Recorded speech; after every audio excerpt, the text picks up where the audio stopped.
We'll just give it a minute. There's still a few joining and then we'll make a start.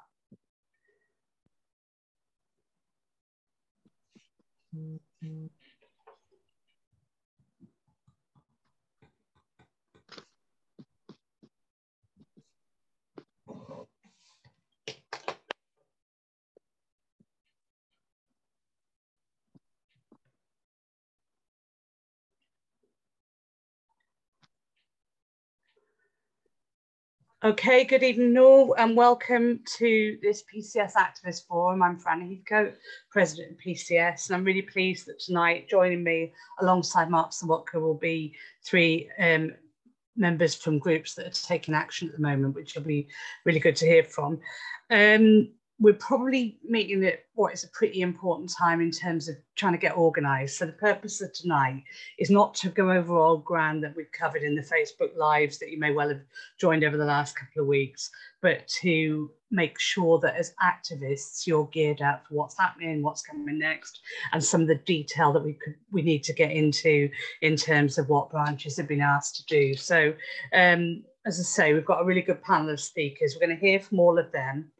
Then I'm going to open it up for any questions and comments. You know, I think I'll probably say this at most of these events. Make sure if you've got questions and comments, even if you've got my contact details, don't ping them through to me directly because I won't receive them. Make sure they go to the whichever admin is posting in the chat that they're taking questions. So any questions, any comments, any observations, any thoughts you have, you're more than, we'd be really pleased to hear from you, but send them via the admins and they'll filter them through to me so that we can get through as many of them as we can. So without any further ado, let's get going. Really, really pleased to welcome our first speaker from an area that's taken a lot of strike action. Certainly I was on some of the DVSA picket lines last week and they were excellent. Really pleased to welcome John Hegney, who's here on behalf of DVSA Halifax. John's also a member of the Group Executive Committee, and John, would be really pleased to hear from you. So over to you. Thank you very much indeed, Fran. And I'd like to thank everybody for giving up their time this evening to come along and listen to us and to get some idea of how the current industrial actions have an impact so far and the kind of things that we've been involved in. So we saw last week action being taken by our members up in the Scotland and Northern Ireland and Northern branches. I can report back that the action there was very, very well supported.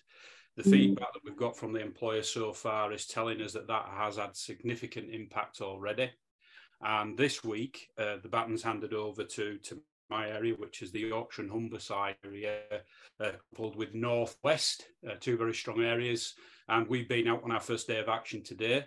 What we've seen already in certainly this area, and we saw last week, is the amount of support that we're getting from different areas, both from the RMT, we're seeing it from the Communication Workers Union, we're seeing it from the trades councils, even local MPs writing in to show messages of support.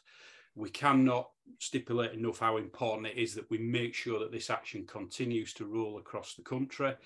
This is a very important issue. If it wasn't, you wouldn't have voted in the numbers that you have for this action. We cannot escape the fact of what we're going through, and the press is showing absolute significant interest in what we're doing. I've spoken to a number myself. A lot of our officers are speaking to individuals across the country, and they're all asking the same question: why are we doing this? Well, it's quite simple, really. We've seen a decade of pay restraint and pay squeeze, and before we even went into COVID in 2019, many of our members were screaming out for a pay rise. We were already at financial detriment before that impact hit us.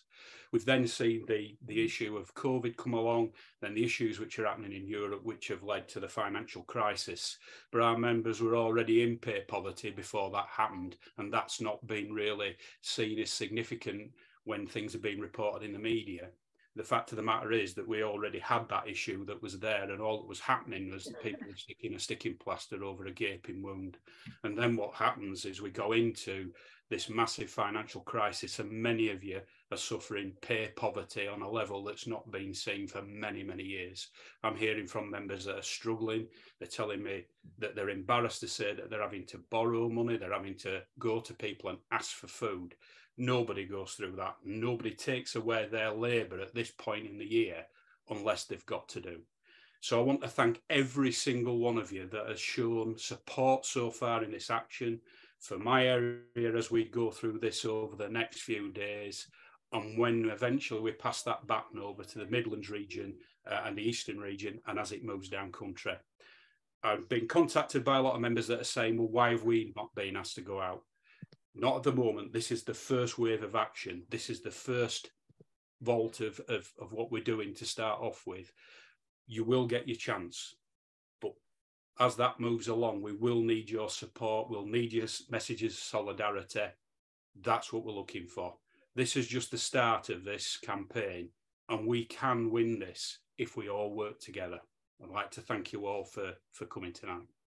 Thanks so much, John. And I think that's really well put. You know, one thing that shines through in all the discussions we're having is how important that solidarity is for members that are taking action, for members that are about to take action, knowing that the rest of PCS are with you and behind you is really, really important. So thanks so much for that. Our next speaker is Susan Sharples from the RPA in Workington. And after this call tonight, Susan, I'll be heading to join you. So I look forward to seeing you in the morning bright and early. But so the RPA were out in Workington last week and it was absolutely freezing, I think it's safe to say. But very resolute bunch of pickets there and a really, really good support from the members. So I'm really pleased, Susan, that you could join us tonight, and I'll hand over to you.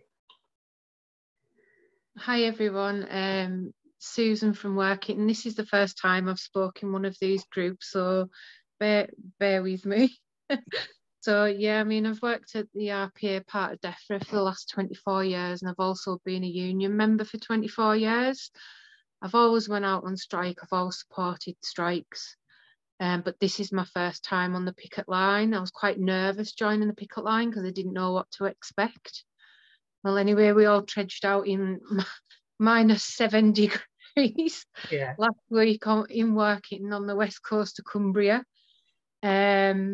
The support there with each other on that picket line was immense. There's about 10 to 15 of us that were on that picket line that day. We were getting lots of support from everybody going past. We've had messages of support from up and down the country, Scotland, Northern Ireland, Revenue and Customs, all the PCS Scotland, Northern Ireland, PCS young members, all coming via Twitter and Facebook. We've had messages of support from other members who aren't able to strike in the first wave. I think that's quite important because by us standing together, the solidarity on that first picket line is going to give them the confidence once that 14 days notification has been served and they can come out in the second wave. On the Wednesday, we did the same again, and it was more or less an all women's picket line. So all the ladies come out in force. We were doing brews, took our own camping kit. I had my dog with me. And then later on that morning, we joined the RMT at the local train station, which was really good because that was kind of like a main area of Workington where everyone travels through. So everybody going past were bipping and showing their support for us all. And I suppose I'm the same as everybody else. I'm striking for a pay rise. I'm striking for a fair pay rise in line with inflation, because we've had a decade of pay cuts. It's not a pay rise, it's a slap in the face, basically. And a lot of people like myself who are working people, especially in such a rural area, struggle to find employment in other places that pay a really good wage. But nobody in our position should sit in the dark and in the cold and consider going to a food bank because they haven't got a lot of money. And that's the situation I'm in at the moment. Sorry, just getting a little bit upset. Just take your time. Yeah, I've had a lot of change in my financial circumstances, so I'm now on my own. There's things like there's food, heating, and all of those sorts of things, but there's also medication. If I didn't get free medication, I wouldn't be able to buy my medication. So that's where we are with everything at the moment, and it's not just myself; it's other members. I've read everybody's testimonials, and I've sat in tears because I can resonate with every single person.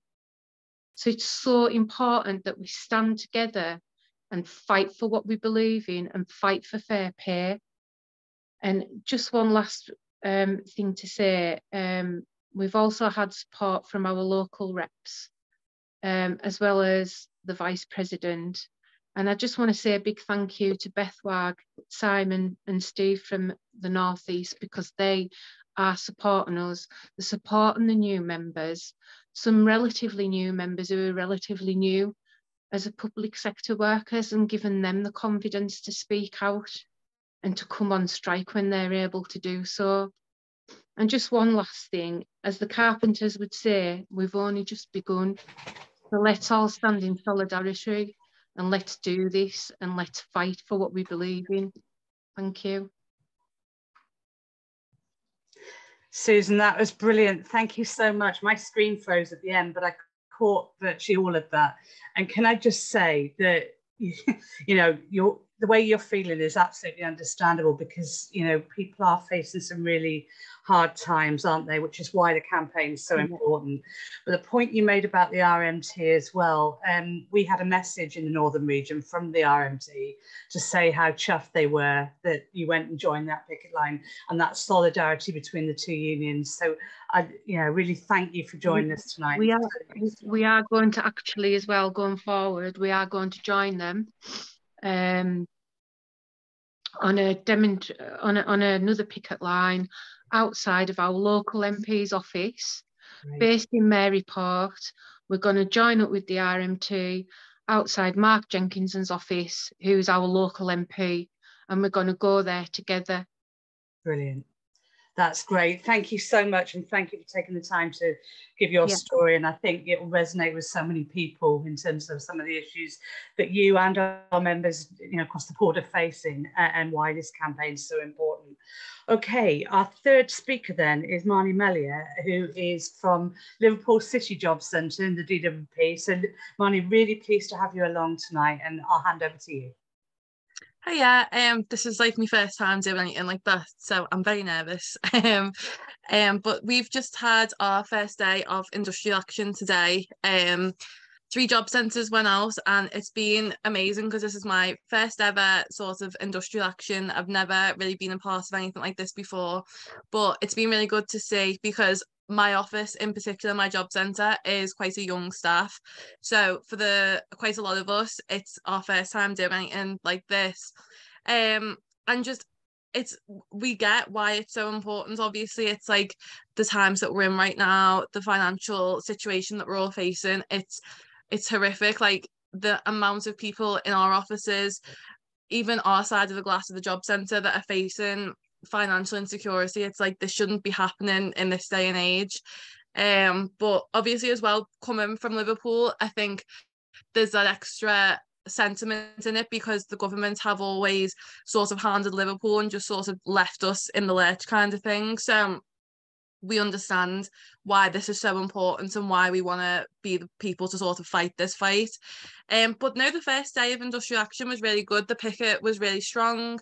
We had a lot of support from the postal service. The bin men, as they were doing the rounds, the local community, and it was amazing to see. And I think one of the things that we're striking for as well is against the closure of Toxteth Job Centre. And it just sort of, when you were on that picket line, it became so apparent why we need that, because where our job centre is, you've got food banks, which a lot of our claimants will use. You've got the adult learning services, you've got ESOL services. So to even think about closing something that is in the heart of such a community is insane. And I think being on that picket line today, all of our officers together out there, it just really brought home why we need all of this solidarity and why we are fighting what we are doing. But yeah, I think it's been amazing. And massive thank you to the other union reps that have been helping us out, because like I said, myself and the other union rep for my site never done anything like this before, so we've been trying to answer questions whilst learning the information as we go, and just the support from other PCS reps has been insane. So thank you so much. That's brilliant, Marnie. Thank you.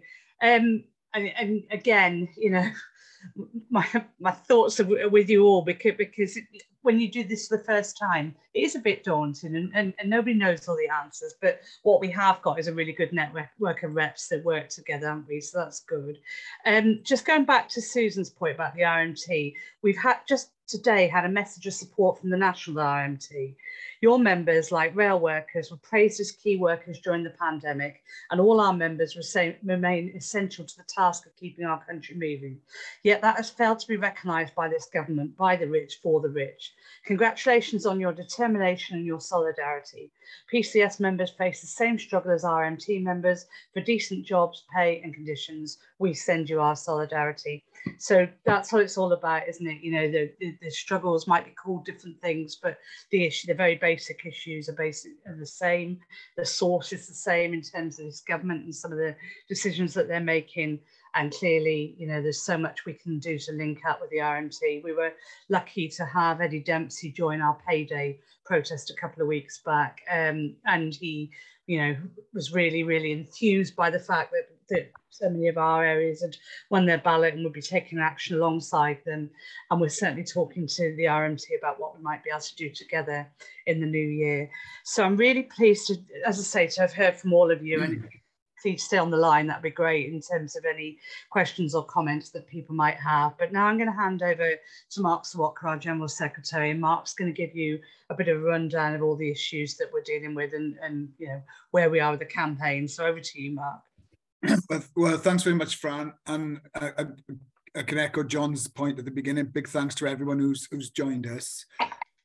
I think that's been the best start to a meeting that we've had in ages. So can I say a really big thank you to John, Susan and Marnie, because hearing from people going on strike, particularly people who are doing it for the first time, really inspirational to just hear that the strikes are going well, the solidarity on the picket line, the visit to the RMT, the fact that the management are clearly getting worried in all of the strikes we've had. You can tell the management are really getting worried.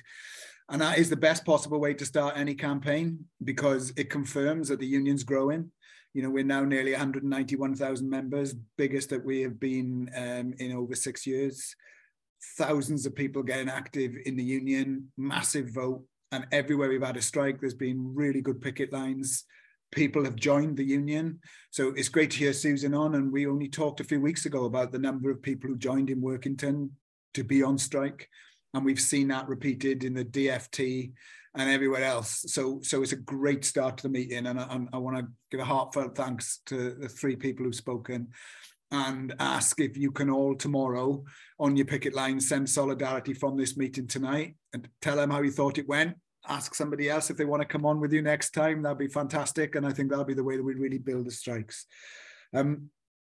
Just to say, Fran, because what we wanted tonight to be was to hear from people on strike, because we're all going to be on strike soon. And therefore, the more that people can hear about how well it's going, how successful it is, what we want from that is people to be inspired, to be gearing up for when it's their turn, whether that's targeted action or whether when it's all we come out all together.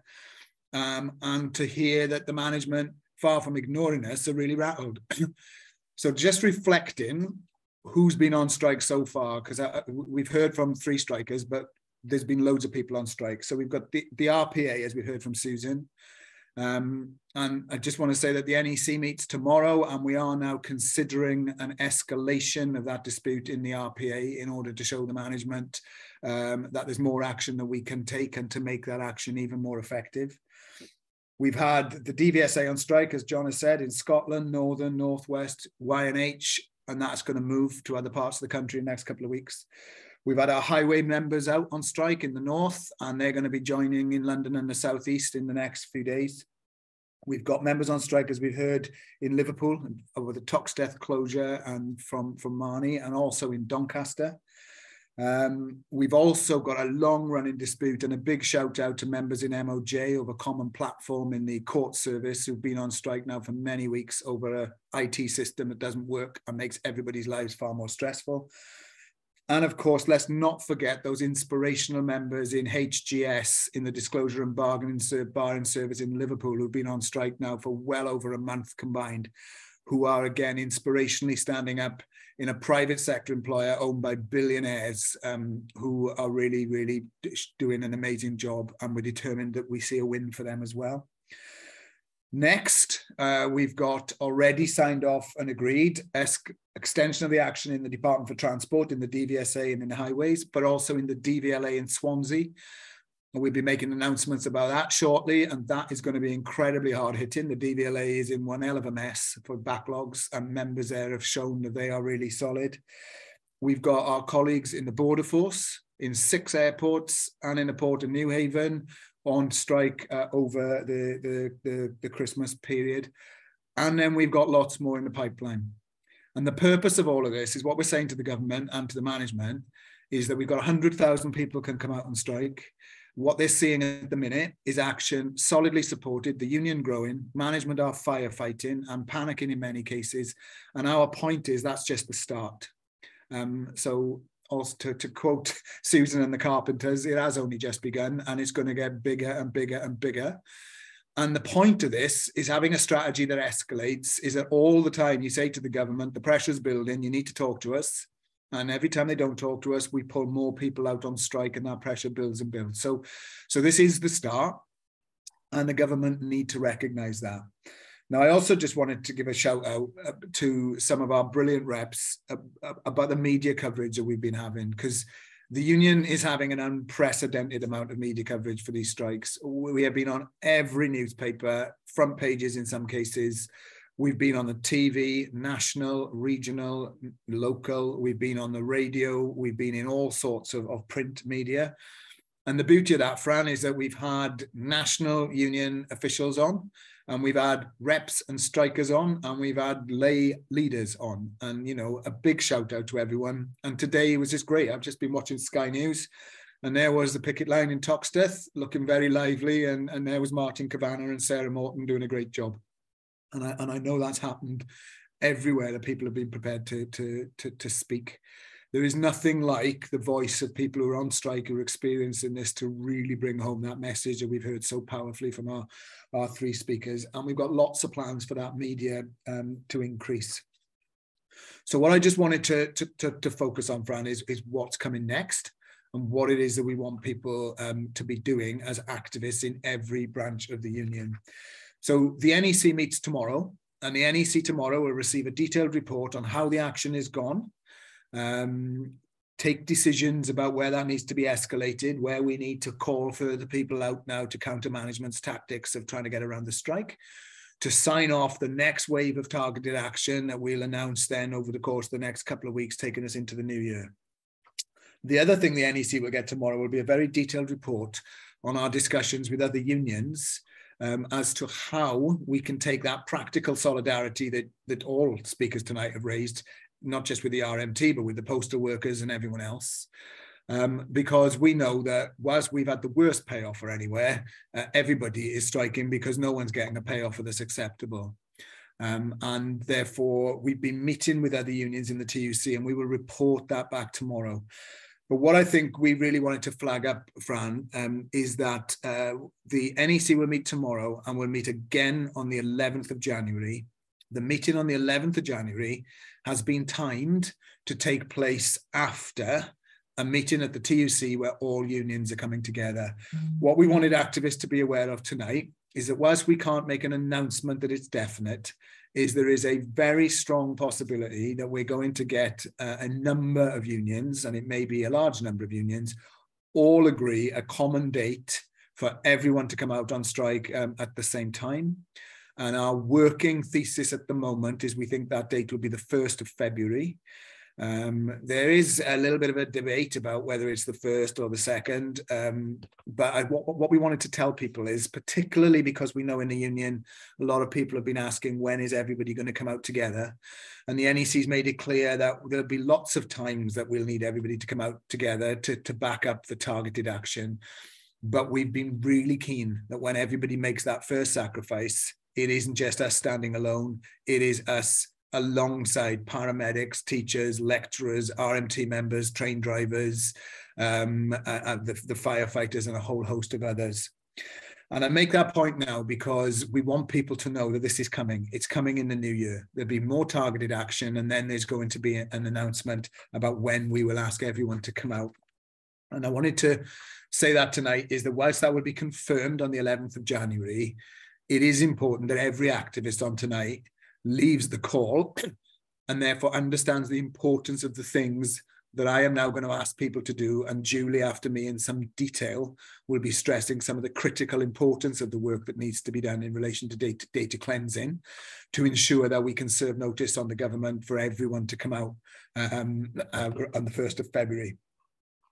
So this is what we're asking people to do. So first of all, it's important, I think, that every branch who's not yet on strike and hasn't done it does send messages of support, does think about contacting those people who are on strike, goes to a picket line if you can get to a picket line. Now, we're conscious at the moment a lot of the action's been in the north of England, but what we can announce is we'll be having virtual picket lines on Christmas Eve morning and Christmas morning, 24th and 25th of December, as a virtual picket line between 9 o'clock and 9:30 that is designed particularly for the Home Office and for those people on strike in the airports, which is likely to get a huge amount of coverage and a lot of hostility from the press. So anyone who can join those virtual picket lines on Christmas Eve or Christmas morning, it would be great. Anyone who can't do that but can get to a physical picket line, that would be great. And if you can't do either, message of support, social media would be really, really important. Secondly, what we're asking everyone to do is to now go on the PCS website, PCS Digital, and to look at what you need to think about doing and ordering to yourselves be strike ready. So what Marnie and John and Susan will all know is that on their picket lines, they'll have had high-vis jackets, they'll have had placards, they'll have had all sorts of stuff that you need when you're organising a strike. All of that stuff can be ordered. And what I'm basically getting in there now is that we're hoping that everybody will want to order that stuff soon, because we're hoping that all of us will be out alongside hundreds of thousands of our colleagues on the 1st or 2nd of February. So now's the time to be thinking about doing that. It's really important that people have members meetings, whether that's physical or whether that's virtual. And what we'd like you to do at those members meetings, consider if you can inviting a striker. If you've got a virtual meeting, I'm sure that anyone who's spoken tonight would be delighted to either speak or try and get a colleague to speak, so you can hear direct, as we're doing tonight, from people who are on strike. But we want to organise members meetings so that people can start preparing for what we need to do to support colleagues who are already out, to prepare ourselves for targeted action that may involve other people in the union in the new year, and to get ready for the all-member action that's coming. We need everybody to do the data cleansing. I won't say more than that. Julie will talk about that, Fran, in a bit more detail. But we just want to say that everybody knows when you call a strike, the laws in this country you have to jump through are incredibly difficult. And one of the key things is the data we have to serve on employers when a strike is called needs to be accurate and up to date. So that's really important. And finally, we want everybody who hasn't done it yet to engage with the importance of the levy that the NEC has agreed and mentioned and has now agreed should start in February next year. Because what we want people to do with this is to make sure that members understand the importance of the levy, why we want everybody to be paying in, and how that money is used. And what I think needs to be stressed tonight is, now that we have actual people on strike, so now we've seen Susan, Marnie, John, and all the hundreds and thousands of colleagues they're representing, is that, you know, what we know is in a cost of living crisis, the ability to financially support people out on targeted action is critical. Nobody could be afforded to be out for a month without any strike pay from the union, or a week. So the strike pay people are getting is currently being paid from the Union Strike Fund, and we've got the ability to maintain that for quite a bit of into 2023. But we've been clear that the employers want to see that strike fund run down, and then they think we'll have to give up. Our answer to that is to tell them it isn't going to run down, because we're going to put the levy on everybody we balloted in the dispute. That's 150,000 people. And that gives us the ability to keep this action going for 6 months. And that is critical to winning. Therefore, while some people will obviously have thought, oh gosh, £3 a month or £5 a month for 3 or 4 months, that's difficult. What we want people to do is to organise the meetings, use the union's literature. So we've got an FAQ, we've got a video, but we're going to be putting out a lot more literature in January to prepare people for this coming in February. And what we want people to see is that the strikers out on behalf of everyone need financial support, and that's how all of us can join in. And we want to get the message across that giving £3 or £5 a month for 3 or 4 months is a lot less than people would have to lose if the only vehicle we had was to call everybody out on unpaid strike action in the way the RMT and CWU have. So whilst it costs money, it is a lot less of a sacrifice than if we had endless one-day strikes that people would struggle to afford. And we need to get that message across. And I think the more people see of Susan and Marnie and John and all their colleagues and understand that every single penny the union gets will go in strike pay, nothing else, then that's the way I think we can build and prepare for that levy. And that will send an incredibly powerful signal to the employers that this is going to last as long as it needs to last. Final thing that I wanted to say, Fran, is that I can't remember, and some of us we've been around for a long time, a dispute that not only is as important and critical as this one, but one where we have such a fantastic chance of winning something. And I say that because there are hundreds of thousands of other people doing the same thing. The government is absolutely on the back foot. They can't answer any serious questions from journalists. They just keep saying they can't afford it. They never engage with the real issues. They've got a crisis coming in the NHS. They're bringing the army into the airports because they know that there's going to be real problems, but they can't put the army into Toxteth Job Centre or the RPA in Workington or take people's driving tests or issue passports or issue driving licenses, let alone teach kids in schools or do lectures in universities and everything else. So the government's only hope is that people will give up. What we're showing them is far from giving up. We're just starting, and there's lots more to come. And by this time next month, we hope there will be over 500,000 teachers will have voted to do the same thing. There will be firefighters voting to do the same thing, as well as all of those who've already done it, being prepared to make a stand on a single day to show the government we're serious. If you take all of that with the weakness of the government, the strength of our case, and the fact that we have a strategy designed to really build pressure on them in a way that they cannot ignore, we absolutely can win major concessions in this dispute. So I hope that everybody stays strong, keeps recruiting to the union, prepares for the action, sends all the love and solidarity they can to our colleagues we've heard from tonight and the strikers they represent. Get ready for the levy and make it clear to every member how vital that is in us winning, and get everybody ready to show a massive show of strength. Hopefully on the 1st of February, all of us out together with hundreds of thousands of other colleagues, hopefully. That means we can win. And whilst we're doing all of that, here's a thought. There are already 8 parts of PCS preparing now for the reballots in January. That could also mean, as our strike action is growing, we could have up to 30,000 extra PCS members joining this dispute by winning their reballots. So big thanks to everybody. I hope people can get on with those practical tasks. And let's see this year out and welcome the new one in, with what we've seen on our picket lines grow and grow and grow, and make sure that we win. Okay, thank you very much, Mark. And hopefully people have found that useful. Okay, there are a number of solidarity messages that I'm going to rattle through before I bring Julie in. So solidarity with all those on strike from PCS, DWP, Edinburgh, Lothian and Borders. Your fight is our fight.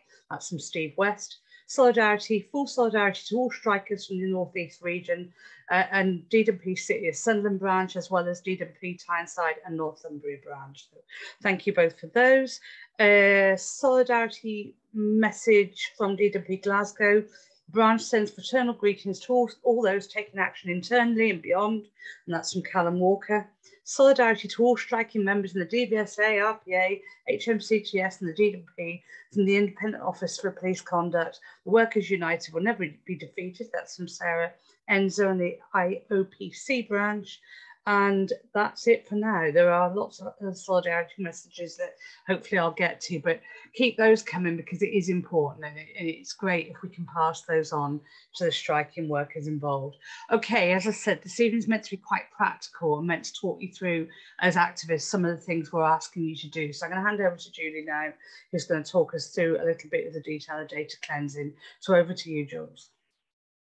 Okay, so just going to talk a bit about the data cleansing, a little bit about the digital tools, and to give a shout out about our strike schools, which I can see have been put in the chat there as well. On the data cleansing, it's crucial that this work is done pretty much all year round from branches, and that's what we've been saying in our strike schools and our training. So we should always be strike ready. But if we do take strike action on the 1st of February or the 2nd of February, that means our data has to be as up to date as possible by the 6th or 7th of January, which is not very long away. So what we're asking is that the majority of this work gets done over the Christmas period, and we understand everybody wants to have time off, but we've got to be as sure as we can that our data is as up to date as possible. Obviously, a lot of this work will have been done during our last ballot, so hopefully it is just a case of us doing a bit of tidying up over the Christmas period. The most crucial area for us is the workplaces, particularly any that need closing. So what we can't have is us announcing that we're taking members out in a particular workplace that we know has been closed for a number of years. So any of those, the employer is going to challenge us on that, because they're going to know straight away from that list that workplace doesn't exist anymore. So it's impossible for us to have members in there, and that could invalidate our ballot. So that is first task really, is to check workplaces, all branches, check every workplace to make sure that the workplaces listed under your branch still exist.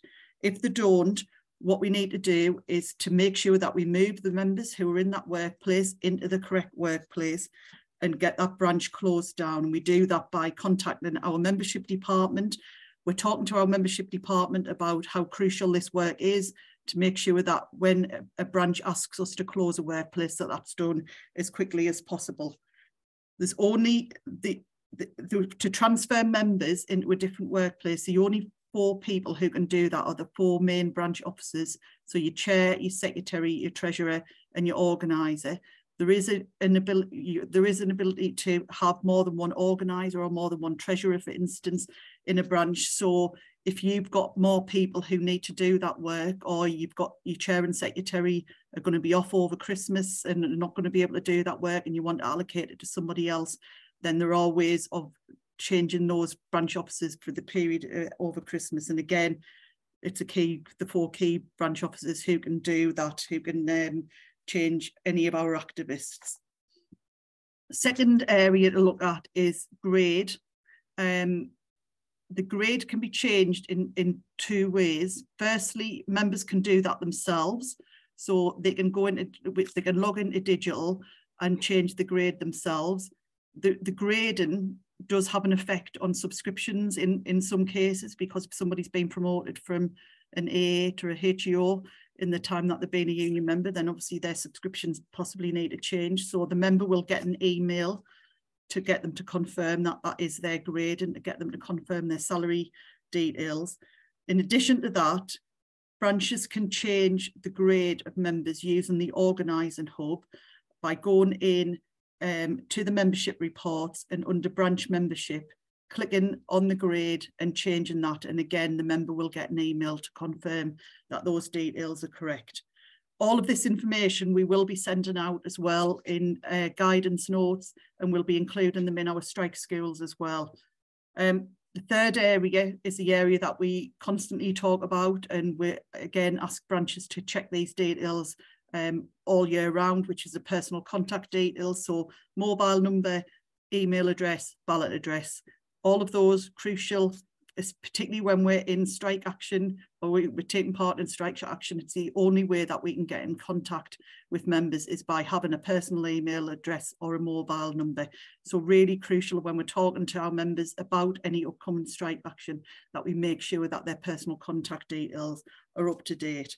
As I said, we'll be sending information out about this, but we also include all this information in our strike schools, which are taking place in the new year. I think one of the admins has posted details of the strike schools that are taking place in every region and nation during January. So there are 2 separate strike schools, one preparing for a reballot. So those reballot areas that Mark talked about, it's preparing them for that. The organising hub will be set up so that we have the ability to record whether a member has voted or are intending to vote, the same as we had in the last ballot.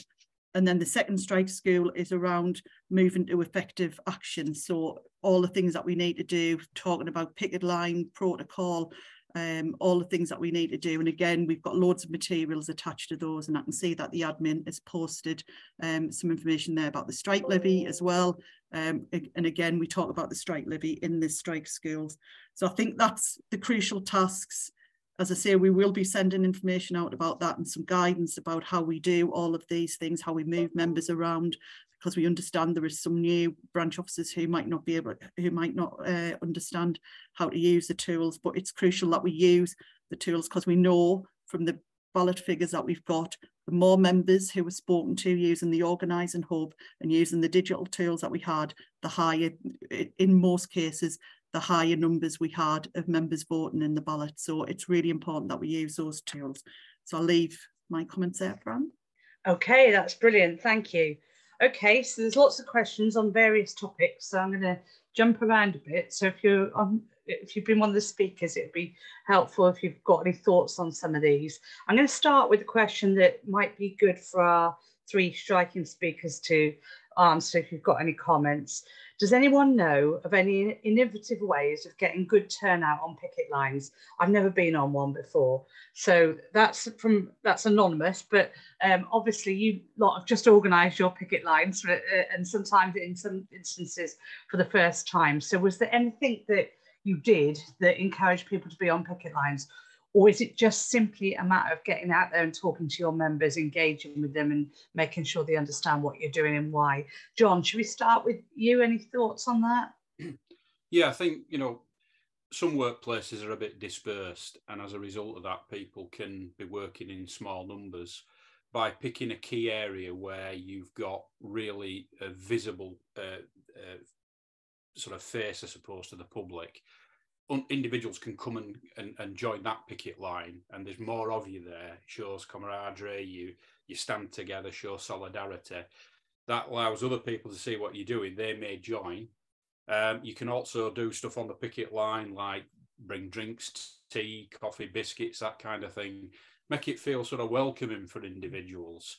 And that certainly happened today. We had people joining our picket line today, even coming off leave to come and join us. So it's all about making it a welcoming sort of atmosphere, but also that people feel that this camaraderie between different individuals. They don't feel isolated, especially for new members as well that have never done that before. Being able to go where there are people who've done this before and have more experience, it builds confidence. Absolutely, thank you. Marnie, any thoughts from you? Yeah, just echoing a lot of what John said, but also, I don't know if this was because our officers are largely young. We did have to remind everyone that it's not just obviously we're striking 2 weeks over Christmas. We have to be like, come on, guys, this isn't just a holiday. We need to actually show up for what we're doing. But other than that, a lot of what John said, just a lot of camaraderie. We've got the speakers, we had music, we had people brought sandwiches, hot drinks, all that sort of stuff. And it's like that thing of we're being a part of something that's going to be bigger than all of us, essentially. So it's that thing of making sure people know what they're doing, why they're doing it, and just saying this is for you and for everybody else that needs the assistance. That's brilliant. Thank you, Marnie. Susan, you might have to unmute yourself, but any thoughts from you in terms of what you did to organise your picket? Can we get Susan off mute?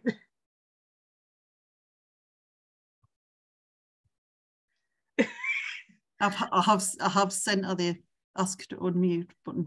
But is that better? That's it. Yeah. Yep. Yeah. Much of what Marnie and John were saying, really.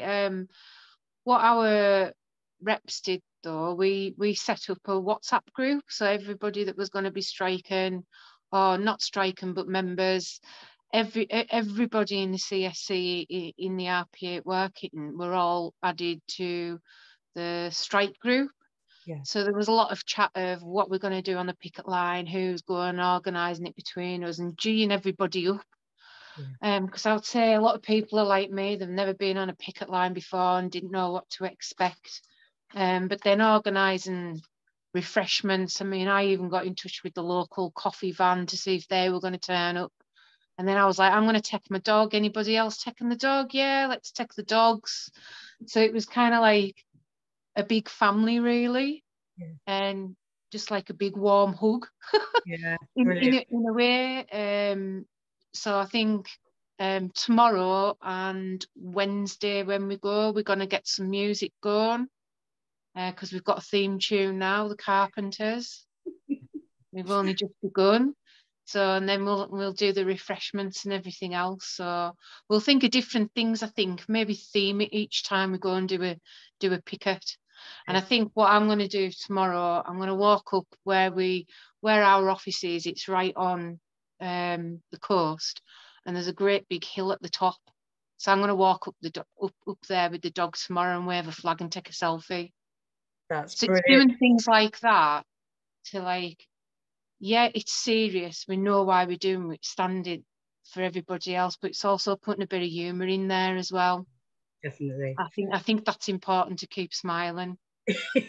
Very good advice there. So yeah, so you heard it here first. We're going to have to organise singing and music and all sorts of things that make you feel warm and hugged. So Mark, anything to add, or do you think that's come best from those three? That's brilliant. Thank you.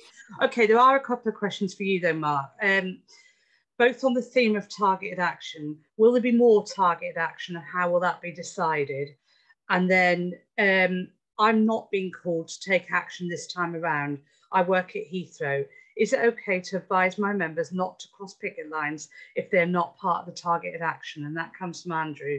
So I don't know if you want to comment on those couple of points, Mark, please. Yeah, so firstly, on the targeted action, before we started the strike, we asked every group and national branch to submit into the centre their proposals for where targeted action would work in their employer, and we got loads of them. And therefore what we're doing is we're working through them, looking at which ones work at the best time. On obviously, you know, the RPA action was designed because it's a particularly busy point in terms of support in the agricultural sector. In the DVSA, we know that there's 500,000, I think, John, driving test backlogs. We know that's a real pinch point. On the highways, we've coordinated our action with the RMT. And obviously our border force members are coming out at one of the busiest times in the airports. And as Marnie said, in the DWP, we've started with offices facing closure that we believe should remain open. So if you think ahead now where we work, you know, when you think about the issuing of passports and at what point that's a real critical time, then there's the stuff in the DVLA that we've already mentioned. So there's lots of other targeted action.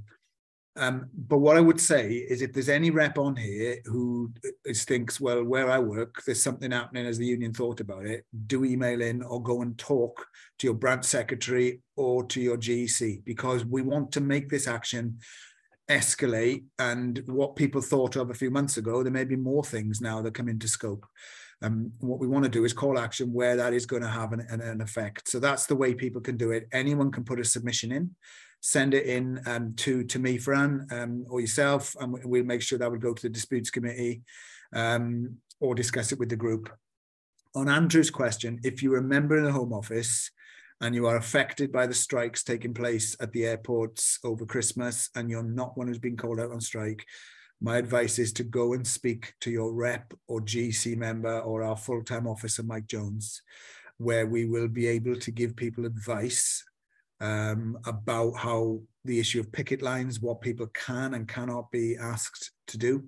And that's what we would be advising people to do. And, you know, there's a whole range of things that the union will be considering, and we've got to take on board a number of factors.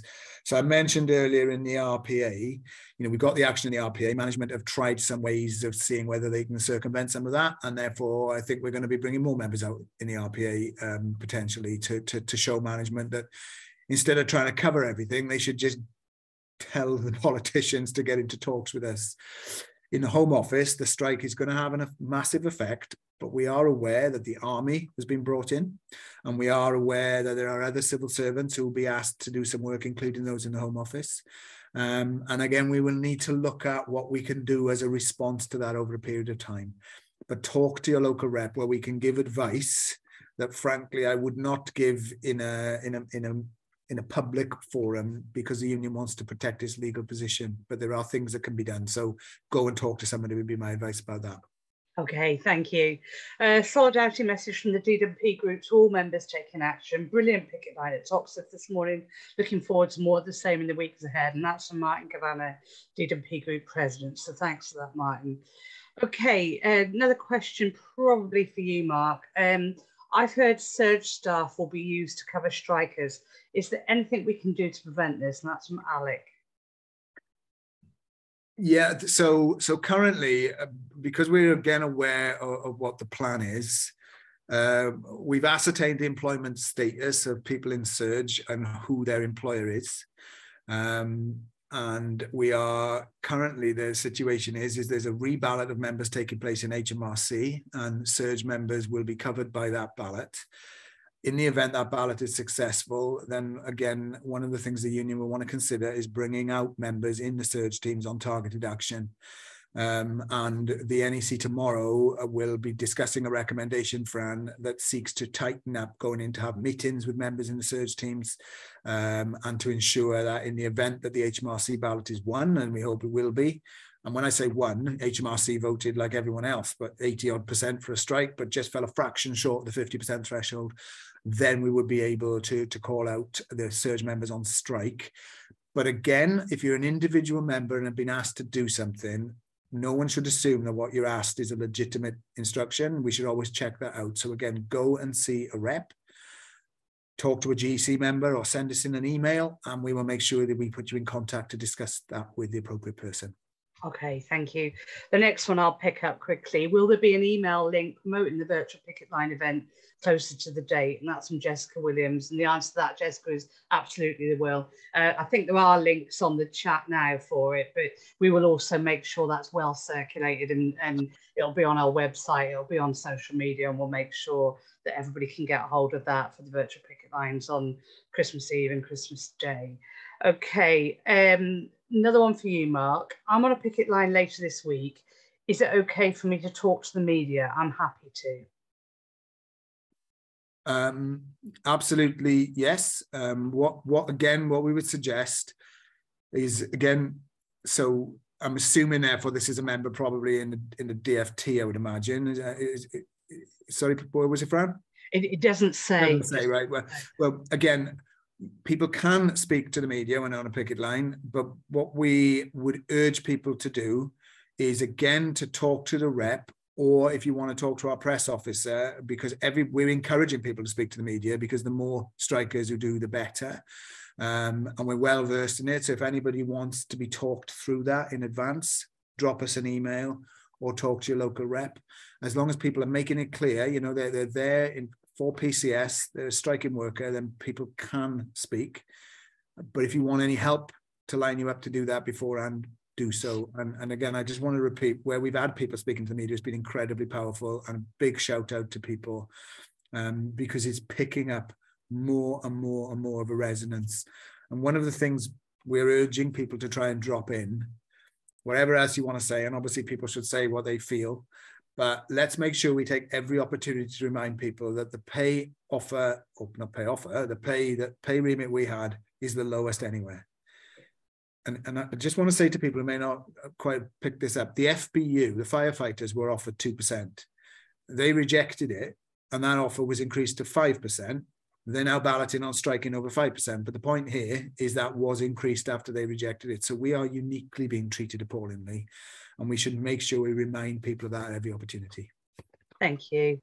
Okay, and just a subsequent, I've got a follow-up message to say that that question had come from a rep at one of the airports. So, you know, it's a good idea to have a chat with your sort of group office or with your branch. But the National Press Officer, Tim Lezard, is more than happy to brief any reps that want him to, who are likely to be speaking to the media. And Tim's email address is just timl@pcs.org.uk. So if you want to contact him, he'd be more than happy to hear from you, and he's always looking for people. But clearly there are a few tips in terms of how you do that, so it'd be good to speak first. Solidarity message to all those on strike from PCS HMRC Northern Ireland branch, and that's from Kathy Darkin. What else have we got? Okay. I work for the MOD, Mark, and we didn't reach the strike threshold. Will we be considered for future ballots? I want to play my part somehow. What can I do? And that's from Michael. So what we've done, Fran, since we had the ballot results, is we wrote out to every GC and said that if any group wanted to be reballoted, then they just needed to put a submission in. So in the first instance, obviously our MOD GC or DSG GC would need to make that call. But what Michael can do in the meantime is all of the things that we've suggested. So visit a picket line, make sure that members in MOD understand the importance of the levy, because even though they're not taking strike action, we are on strike for members there as much as we're on strike for everyone, because we're trying to get everybody a 10% pay rise, everybody a job security agreement, and no cuts to our redundancy terms. And so, you know, everybody's covered by this. So in the first instance, building support for the levy and people not on strike is a really important thing. Messages of solidarity, obviously, that we've also mentioned. So there's some immediate things. But if you feel that in the DSG group, the colleagues you work with really think we could win a reballot, then filter that up to your group reps, and we will be more than happy to consider that in the future, Fran. Okay, thank you. And whilst Mark's been talking, there's a couple of links in the chat to media tips from Tim. So that's Tim Lezard, that's our press officer. And I know that is covered on the strike schools that we're organising as well. So all good stuff. Okay, next question then, Mark, is from Phil. I've heard that from people that some HR managers are accusing pickets of being too rowdy. What's the best way of dealing with senior management who take that line? Yeah, as a proof that we're getting under their skin, we know that the management, particularly in DFT, they're getting very hot under the collar in some of those areas. Apparently people were too jovial. People seem to be enjoying themselves too much. My answer to that is be even more jovial then, and make even more noise and get under the skin even more. The fact is you're on strike and you're withdrawing your labour, and as long as nobody is in breach of the law, then we want to make ourselves heard. And the fact that a senior manager travelled from one end of the country to another to make a point of crossing a picket line and then chiding us for being too jovial says rather a lot about that senior manager. And I think, unfortunately, the attitude of some of the people in charge of these departments. What we've heard today from Marnie and Susan and John sounds like some great picket lines, and we're going to see flags waving tomorrow over a hill in Workington on the coast. We're going to have music. Look, the more, the better. We want people to be beeping the horns when they drive past, coming to join us. I think that thing we heard from Susan about in Workington about joining the RMT is absolutely fantastic. We want more of that. We want people coming to join us, and we want to go and join them. You know, they've got a nerve when you think about these people. I mean, I've listened all day to the health secretary saying how the unions in the health service, he wants a meeting with them tomorrow for them to be reassured how everyone's going to be providing emergency cover. What they really should be doing is asking themselves when they're going to come to meetings and put some money on the table. You know, what it tells us is they're not ignoring the strikes. The strikes are having an effect, and the strikes are really turning things around. And I think part of that is lively picket lines, being seen, being heard is really, really important. And I think if anyone else has the you know, misfortune of the same senior manager turning up one of your picket lines. I hope people are grinning as much as possible, laughing as much as possible, and telling them that actually we're on strike for all parts. You know, we believe everybody's deserving a pay rise, and maybe instead of asking us to be quiet, they should be thinking of joining us. Thank you. And you heard it here first, be as jovial as you like. Okay, solidarity message from Michael Cubbett, solidarity to all from Base, Scotland and the North of England branch. Thank you, Michael, for that. And then we are running out of time. So I'm just going to ask, there's two more questions that are sort of linked. So Nikki Burns asks, other public service unions are asking tweeters to retweet their support for action. Can we do something similar to increase our profile? And then a little while before, somebody else asked, if I can just find it, will we be sending messages of solidarity to the RCN when they go out on strike tomorrow? So obviously it's important that we share as much solidarity as possible. So Mark, do you want to come back on those couple of points? So yes and yes is the short answer. And can I say, last week we had a most amazing solidarity video from an RCN striker who was on strike in a hospital in London, I think, sending a message of solidarity to our members in the highways, DVSA and RPA. And that goes to show that even though the nurses are taking their first strike, you know, in God knows how long, you know, in history for many of them, and they still found the time to send solidarity to us. So we will be reciprocating every time somebody else is going on strike. We are sending them solidarity, whether it's the RMT, the lecturers, the health workers. We'll definitely do that tomorrow. And just to reassure people, when we have got people on strike, we are really pushing that through all our channels. And, you know, if we haven't yet asked people to retweet to show their support, that's something that we will do. Okay, thank you very much, Mark. There's a message of solidarity from the MOJ Associated Offices branch, so thanks for that. And then in the interest of time, I'm going to ask each of our three strikers if there's anything they'd like to say in summing up, any closing comments from you, any words of wisdom to send us on our way. So we'll do them backwards this time. So if we start with you, Susan, I think you were asking to come in anyway, so I'll call you back in now if that's okay. Hi, yeah. I'm just, to sum it all up, just say stay strong. Stay strong. It's going to be a long and rocky road, but we're here to support each other. The question I was going to ask, what's the chances in the new year of getting some sort of rally going with the PCS members down in Workington RPA, maybe at RMT, and to walk through the town centre in solidarity? Yeah. All right, Susan, I mean, all of that we will definitely pick up. And as I said before, we're having conversations with the RMT, both regionally in the Northern region where you're covered by, but also nationally about how we can do some solidarity work together. I know Mick Lynch and Alex Gordon, their president, are keen to do some work with PCS. So we'll make sure that that's factored into our plans. Okay, Marnie, anything from you? Yeah, just echoing sort of what Susan said, just stay strong, keep supporting each other. And I think this is just the beginning of everything. Rome wasn't built in a day, so just keep fighting the good fight, because we will see the results eventually. Absolutely, brilliant, thank you. And John? I think for me, it's just a case of what's been said already. It's again showing how we can support one another. Social media is a fantastic way of doing that. I mean, that's one of the strongest tools we've got, and can't be undermined. So having Facebook groups where strikers can get together, show pictures of what they're doing on picket lines, build solidarity.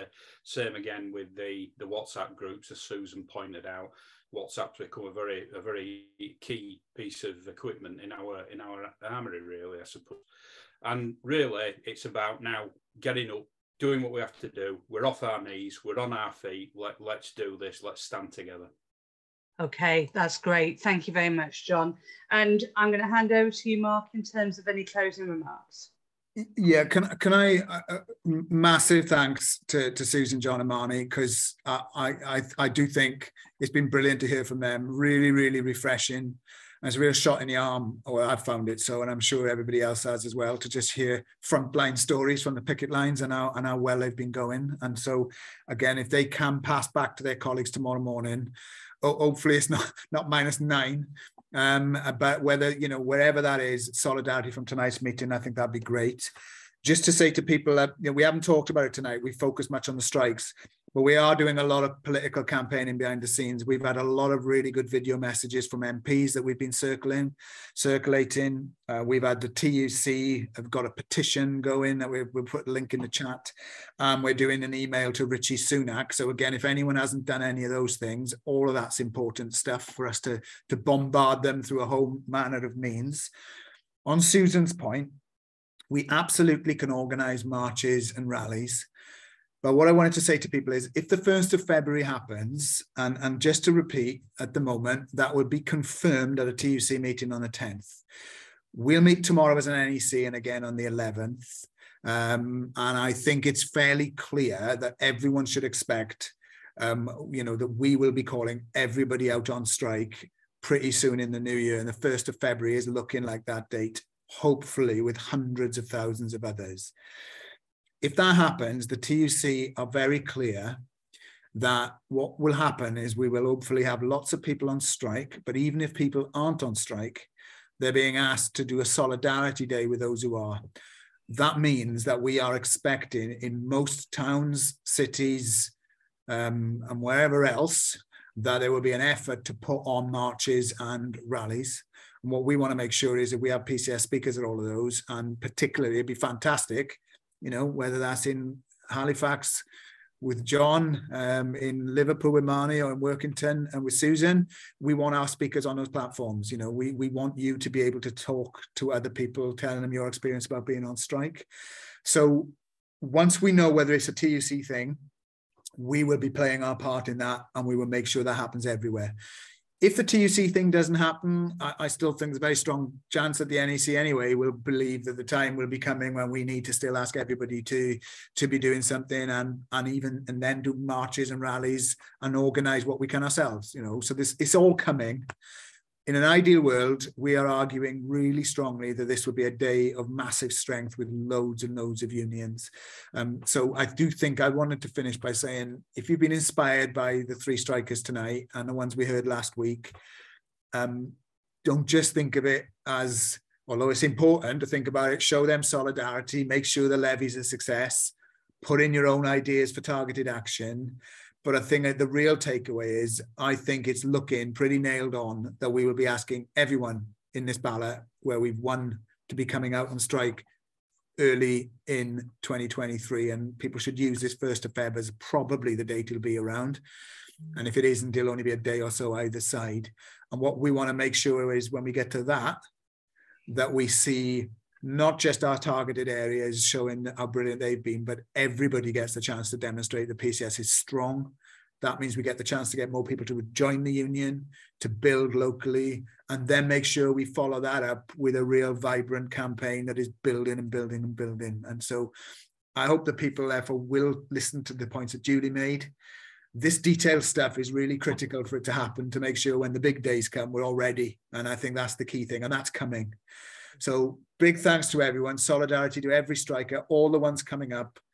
Everybody's really, really important. We should expect a barrage of hostility to come from the media over the next few days, because they're obviously really unhappy about the strikes that are taking place already, and they don't like the idea of the airports coming out.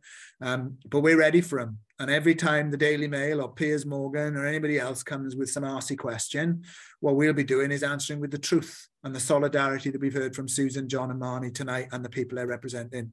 And we can win if we keep that going. So good luck to everybody. Get ready for the new year. Do everything now. And I hope everybody has a really great Christmas and New Year. And in 2023 is the year we really win.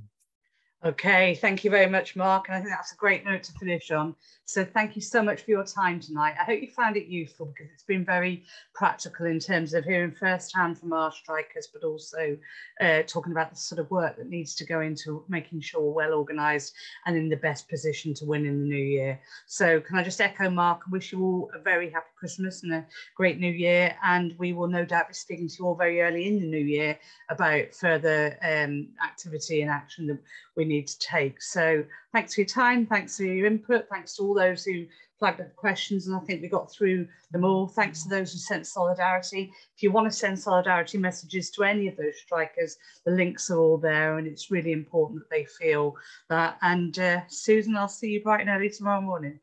Thank you very much, everybody. Take care. Good night.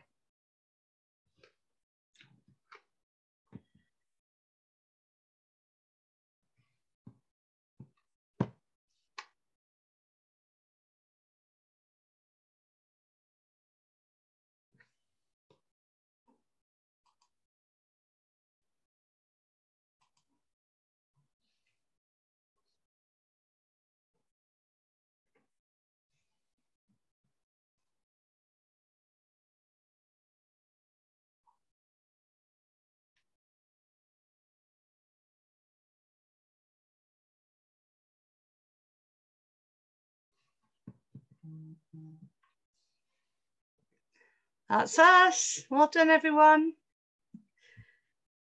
We probably need to stop recording, Jules.